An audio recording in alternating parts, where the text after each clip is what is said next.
AGBA stock analysis and AGBA stock prediction. Is it a buy right now? Watch this 1-minute video till the end to find out. AGBA Group Holdings Limited sitting at 229. I'm in a pretty interesting situation right now because previous ideas that I had with AGBA, you know, decent bullishness just to kind of double down on it, but the rules never got met. So all I'm going to do is just get rid of everything. Just let's have clarity here. After a decent bullish momentum, we started to have a little retrace.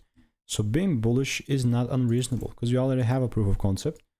But I say it's not reasonable. It's not, I mean, it is reasonable, but only if the price gives me the second break. That's just for me. You know, if it gives me a second break above 268-ish, that means that after we start breaking those highs, only then I'm going to consider this as a bullish market, you know. So anything that's below it's bearish for me. That's just my 2 cents. And again, just speaking from experience, I've made 26,000 videos over the last 4 years. I've documented everything. So if you want to learn the strategy that I'm using for free so you don't have to spend 4 years, check the first link in the description.